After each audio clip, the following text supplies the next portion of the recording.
आज का व्लॉग होने वाला है बहुत ही स्पेशल इसलिए होने वाला है क्योंकि हम आए हैं तड़ेकर जी के घर पे, यहाँ पर उनके गौरी का दर्शन लेने के लिए। फ्रेंड्स, इसके बाद मैंने सारा वॉइस ओवर दिया है बिकॉज इतना नॉइस था पीछे से कि चीज़ें बराबर रिकॉर्ड नहीं हो पाई। आप इस व्लॉग को ज़रूर देखना और इस गौरी माँ के दर्शन भी ज़रूर कर लेना। चलिए तो फिर करते हैं बाप्पा और गौरी माँ के दर्शन। नमस्कार नमस्कार नमस्कार, या बसा। ये है तड़ेकर फैमिली। एक्चुअली मैं प्रसाद से मिली थी हमारे लक्ष्मी वेंकटेश के मंदिर में। हम लोग किसी उत्सव के टाइम पे मिले थे वहाँ पर, और तभी उसने मुझे एक बात बोली थी कि आप हमारे घर पे गणेश चतुर्थी के टाइम पे गौरी का दर्शन लेने ज़रूर आना, क्योंकि हमारे गौरी देखने लायक है, इतने ब्यूटीफुल, और उनकी कुछ स्पेशल बात भी है, वो भी ज़रूर जानना। सबसे पहले हम करते हैं गणपति बाप्पा के दर्शन। ये सुंदर मूर्ति गणपति बाप्पा के बाजू में है विराजमान शिव भगवान और गौरी माता।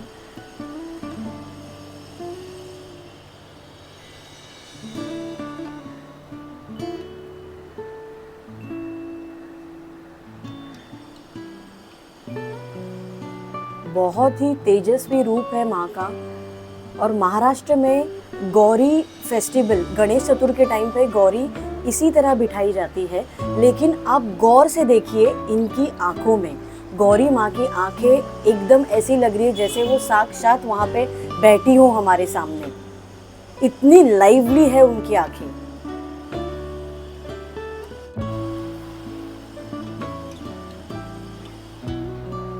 कितना खूबसूरत साज श्रृंगार भी किया हुआ है माँ को।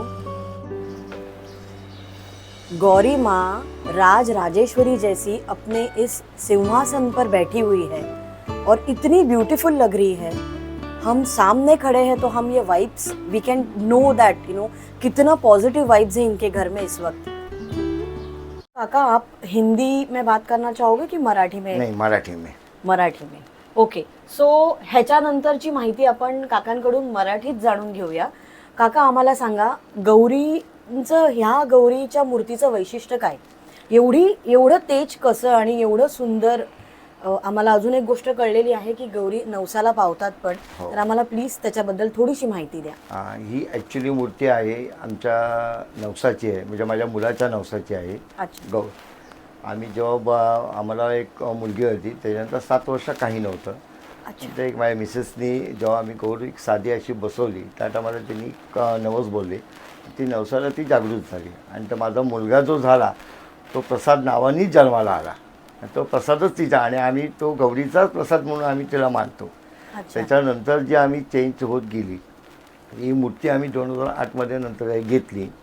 त्याच्या आधी घेतली मूर्ती, नंतर ते माहिती पडलं तर एक वसईचे रॉक अँड डोनाल्ड म्हणून कॅथलिक आहेत ते, त्यांनी मूर्ती बनवतात। ते मूर्ती ॲक्च्युली बनवतात, कारागीर आहेत ते, आणि ते मूर्ती दादरला साडीघरमध्ये येते।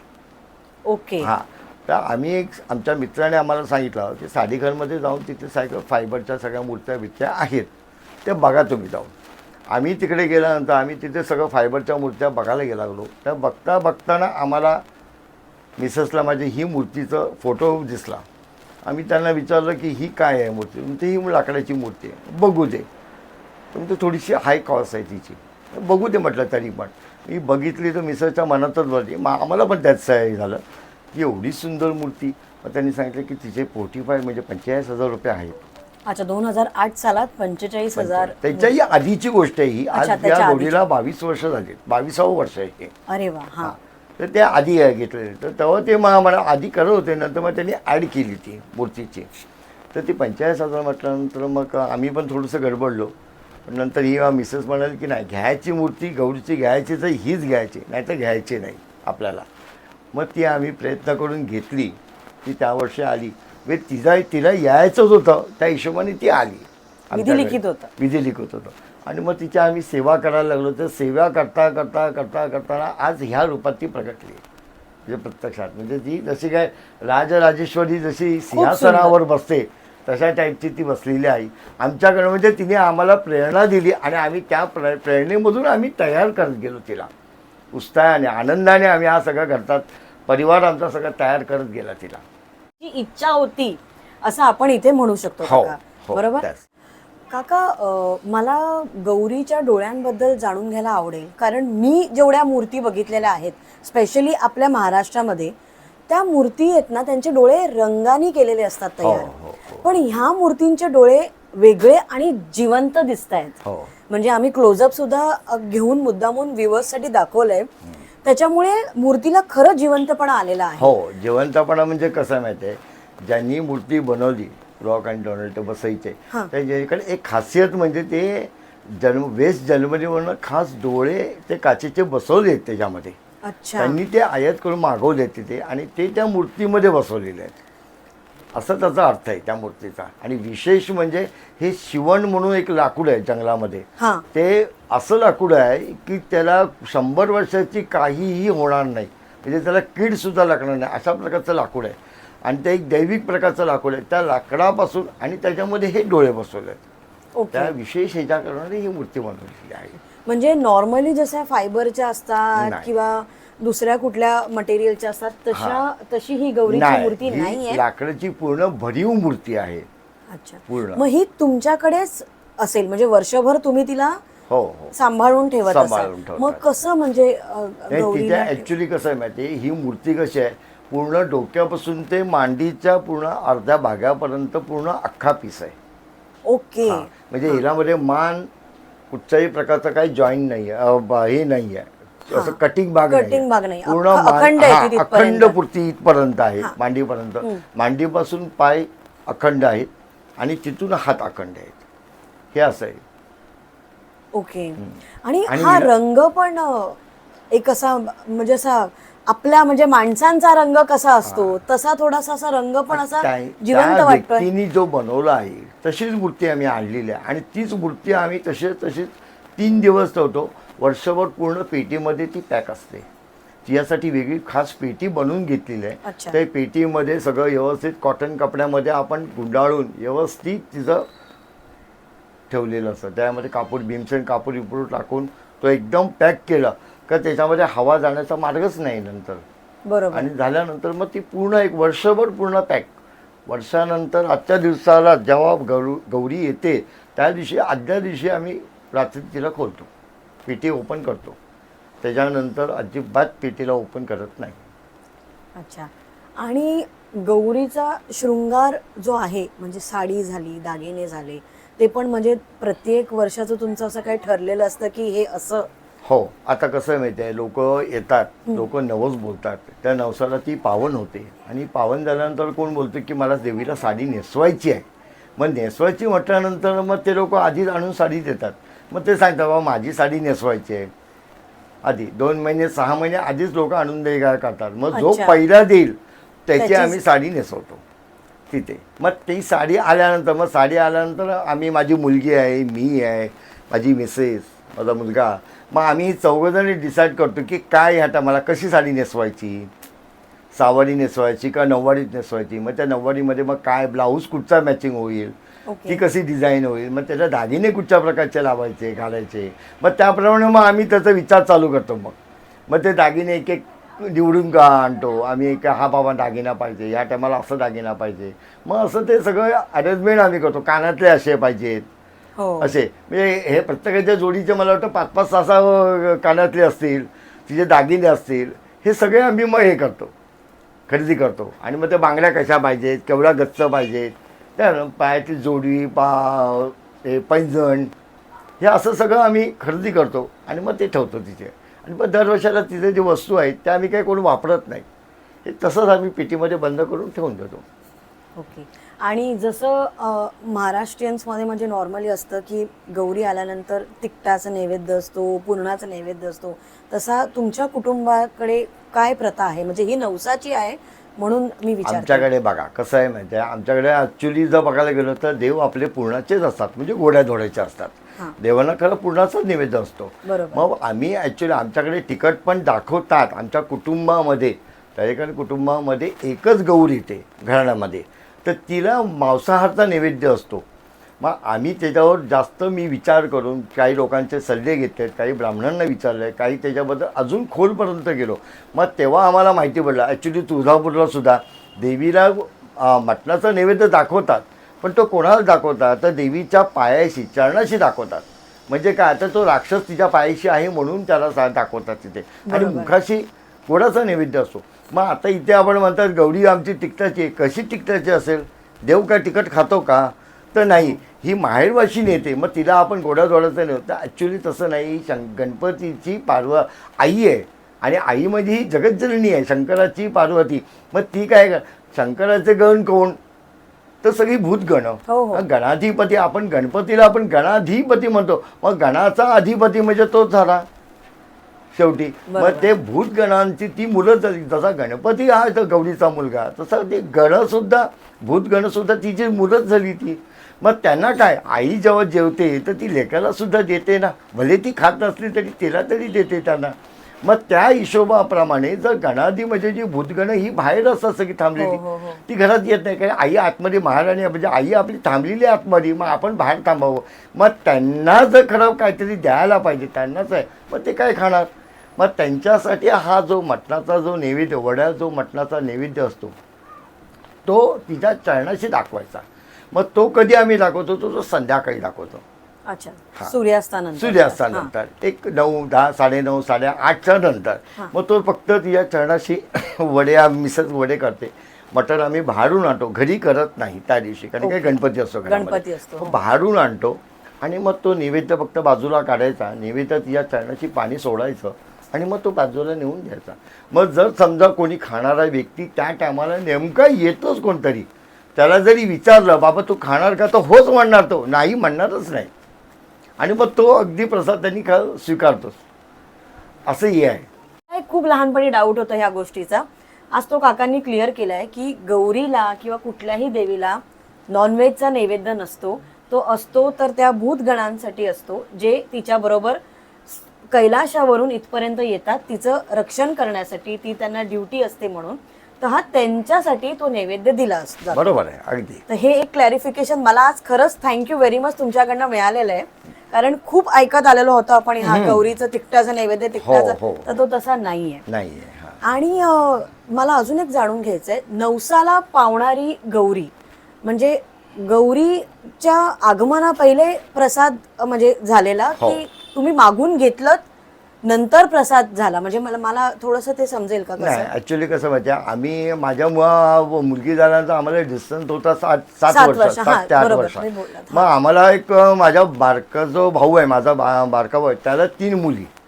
मग बाबांना, माझ्या वडिलांना एकदम असं खंत वाटायचं की आपल्याला नातू नाही, एक नातू पाहिजे आहे आम्हाला, एक हे झालं. मग ते म्हणाले काहीतरी काही करा. मग माझ्या मिसेसने आमचं बोलणं झालं, ते म्हणाले बघू आता काय करायचं. मग तिने आम्ही जेव्हा गौरी एक अशी म्हणजे एक गणपती आम्ही पितळेचा हा जो याचा मूर्ती आहे पंचधातूची, ही आम्ही ॲक्च्युली मूर्तीत बसवायचो त्या टायमाला. ही तुमच्या पहिली मूर्ती आहे ती, तर ती बसवतो त्या टायमाला. मग मी तेढा जो आणून बसवला, तो तेढाला हिनी बोलली, एक श्रद्धेने तिने हाक मारली की माझ्या आई जर झालं तर आम्ही तुझं वाढू, दिवा लावू तुझ्या चरणी, आम्ही दिवा लावू, तुझं पूजन करू, दिवा लावू तो. आणि मग तो जो दिवा लावू म्हटलं आणि त्या शब्दाला ती जागृत झाली, आणि मग त्याच दुसऱ्यावर तिचं हे राहिलं, आणि तो जन्माला तर आलाच नावाने प्रसाद. अच्छा. मग आम्ही तो गौरीचा प्रसाद म्हणून हे केला, की तिने हाकच तशी मारली आणि त्या हाकेला ती पावन झाली. आणि मग तेव्हापासून हा जो पिठाचा जो दिवा आहे हा तो चालू केला आम्ही कणकेचा.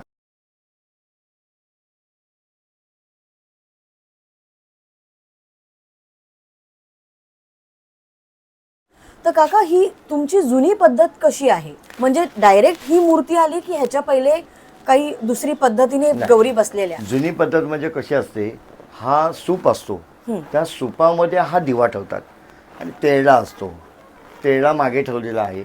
त्याच्यामध्ये पुढे पितळीची मूर्ती आम्ही आणलेली आहे, पहिली जुनी पितळीची मूर्ती आणली दुसऱ्या वर्षी. आणि मग ती मूर्ती आम्ही त्या गौरीच्या टायमाला तेढ्याला बांधून ठेवायचो. तिथे, आणि मग ती ठेवायचं मूर्ती, आणि तिच्या पुढ्यामध्ये जो कणकेचा दिवा म्हणजे पिठाचा, तांदळाच्या पिठाचा दिवा बनवायचा, उकड काढायची आणि त्याच्यामध्ये वात लावायची. ती वात जेव्हा गौरी येते त्या टायमाला तिची पूजा करून तो दिवा चालू करायचा. तो दिवा चालू केल्यानंतर तो अखंड दिवा चालू असतो, तो विसता कामा नये तो दिव्याला.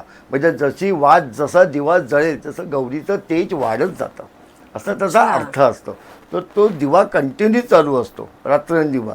मी विसर्जनाला जातो त्या टायमाला तो अख्खा सूप उचलून नेतो तसा, आणि मग तो तो दिवा फक्त आम्ही सांभाळतो. तो दिव्याला काही होता कामा नये, दिवा अगदीच जळत झाला पाहिजे, आणि तो दिवा मग घेऊन तो सूप सकट घेऊन जातो.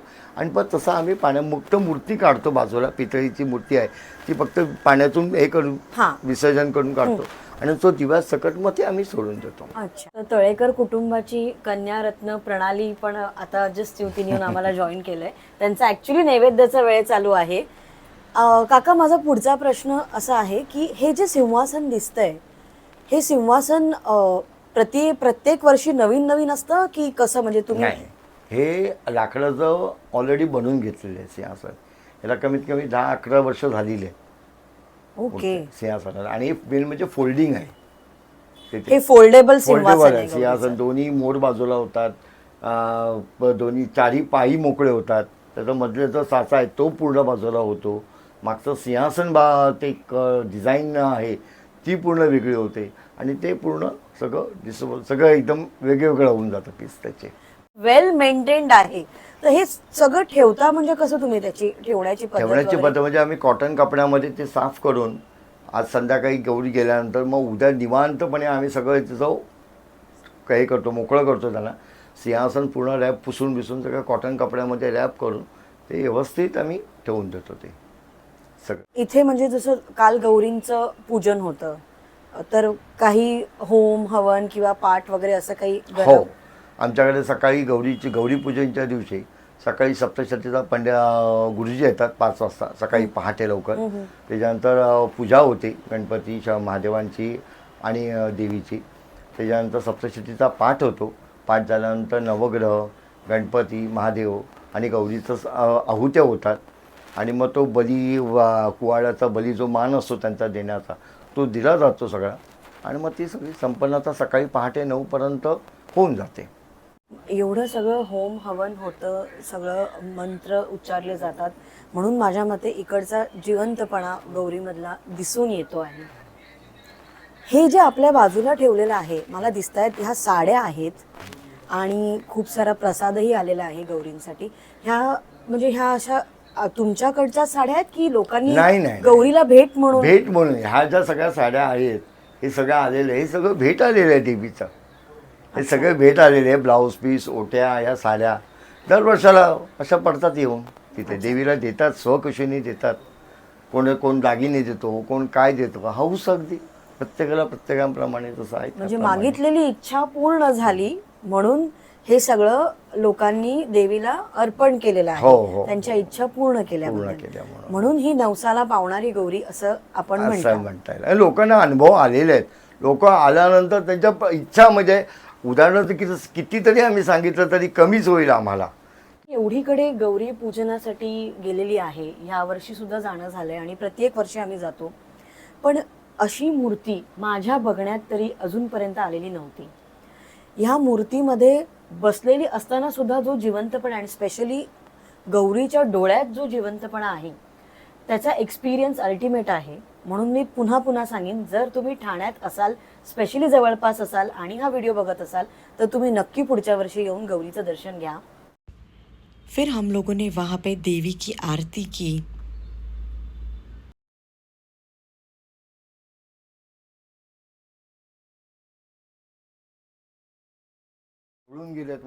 और बड़े ही प्यार से अंकल ने हमारे लिए भगवान के पास सांगणं भी किया. तू मान्य करून घे आई, आणि सुख, समाधान, शांती यांना सगळं ऐश्वर्या लाभून. ह्यांचं यूट्यूब चॅनल आहे, दिवसेंदिवस वाढू देत, सबस्क्राईब वाढू देत. फिर हमें हल्दी कुमकुम लगाकर देवी का फोटो गिफ्ट किया.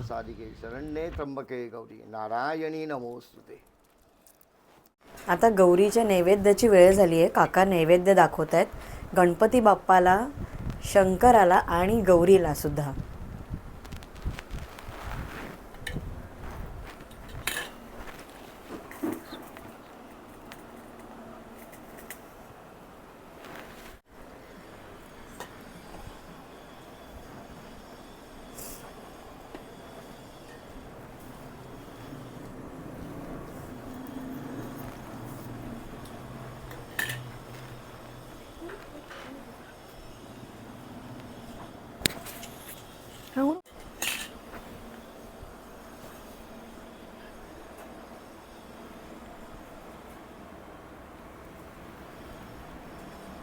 इतक्या प्रेमाने देवीला भरवलं जातंय.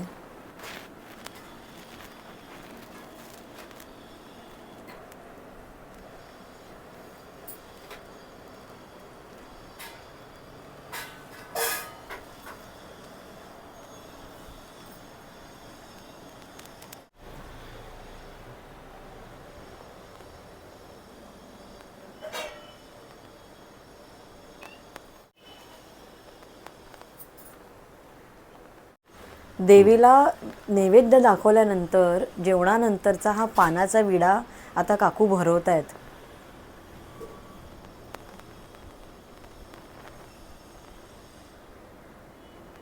हा दुसरा विडा शंकरासाठी.